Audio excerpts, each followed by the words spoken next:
The letter was in a book she lent me, folded twice, tucked into page 211 the way people mark a page they intend to return to, not hidden, exactly, but not offered either, existing in the middle space between those two things, where most true things live. I found it on a Thursday evening when the book fell off my nightstand and landed open, and the letter slid out and landed face up on the floor, and I read the first line before I understood what I was reading. The first line said my name. Her name is Senna. She has been my best friend for 3 years, which is long enough to have assembled the specific encyclopedia of her habits, her silences, her particular way of going quiet when something matters too much to approach directly. Long enough to know that she processes the large things in writing privately, the way some people process by talking, and others by running, and others by cleaning something that doesn't need cleaning. She keeps a journal. I have known this for 3 years and never asked about it, because the journal is hers, and the boundary is obvious, and I respected it without discussion the way you respect the things that are clearly not yours. The letter was not the journal. The letter was addressed to me, written in her handwriting on paper she had folded twice and placed inside a book.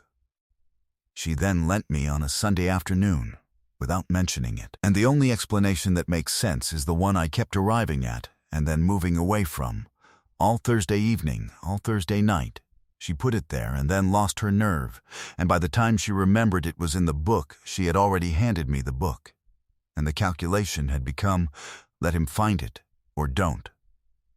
Let chance make the decision she couldn't. Chance made the decision. I read it on the floor. I should tell you what was in the letter, but I want to be careful about how I tell you, because the letter was not mine to have, and I have been aware of that since the moment I understood what it was. What I can tell you is the shape of it without the specific words, the way you can describe a room without inventorying every object. The shape was this. She had been carrying something for a long time that she had not said.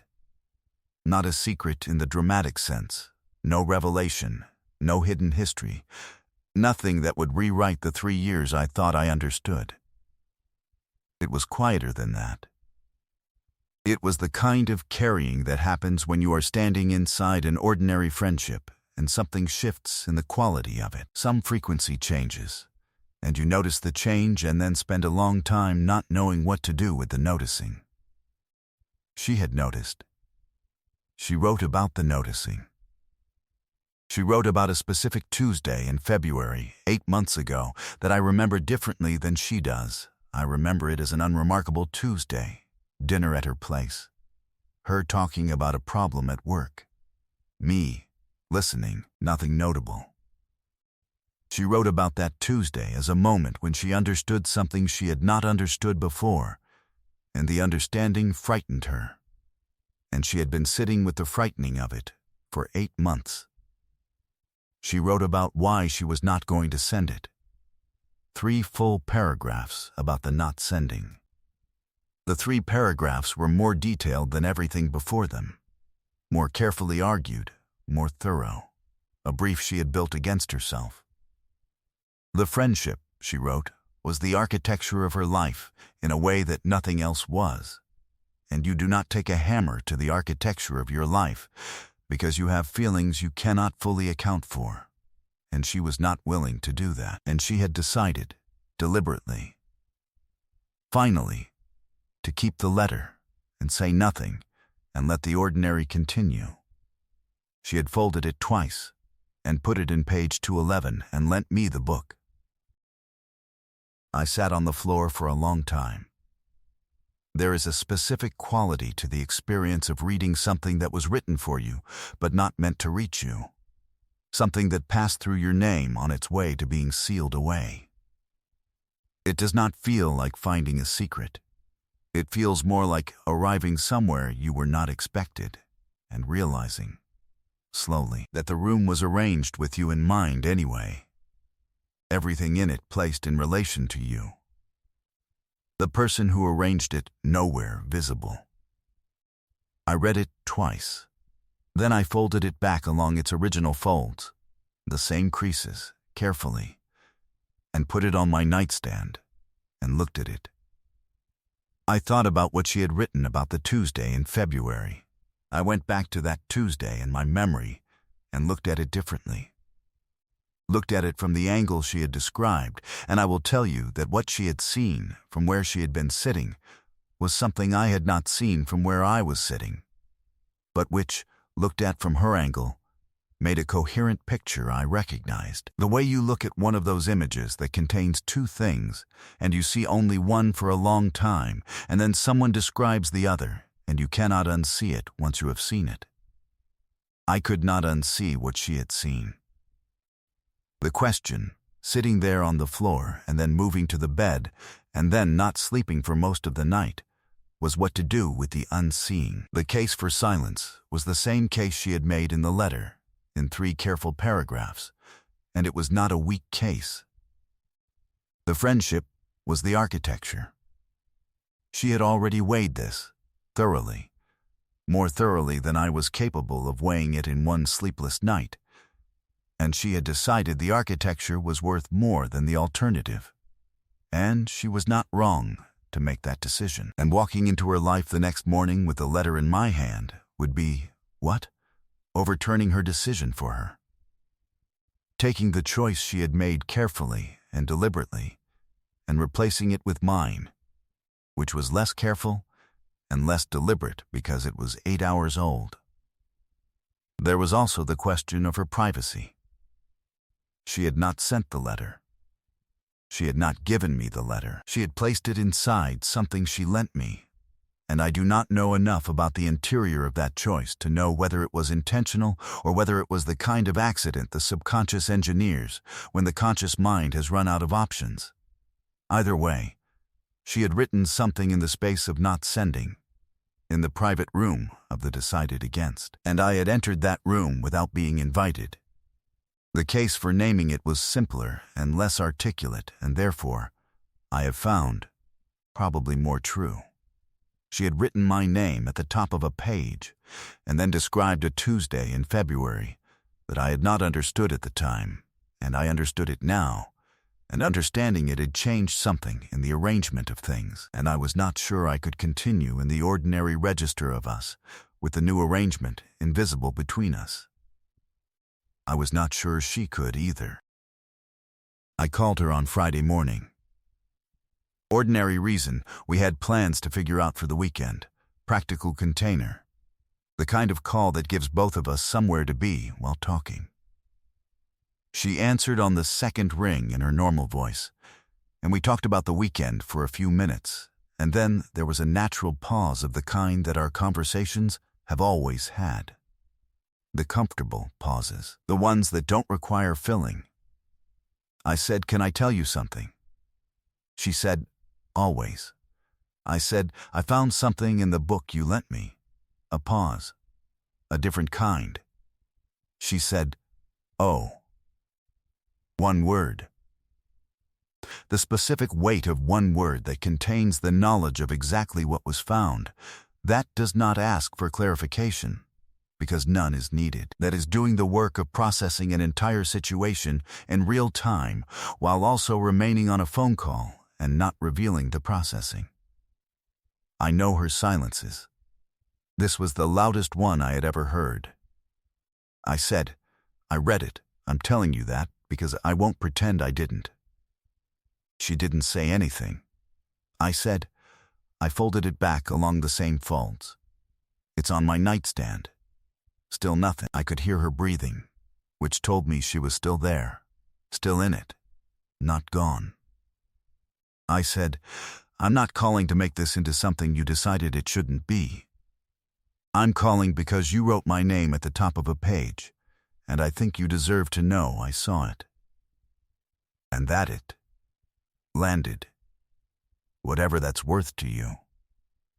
She was quiet for long enough that I counted 8 seconds, which is a long time to count on a phone call. Then she said, "How did it fall out?" I said, "The book fell off the nightstand. It opened to page 211, and the letter fell out face up." She made a sound that was almost a laugh and not quite. She said, page 211. I thought I had taken it out. I said, you hadn't. She said, I know that now. Another pause. Shorter, she said, what did you do after you read it? I said, sat on the floor for a while.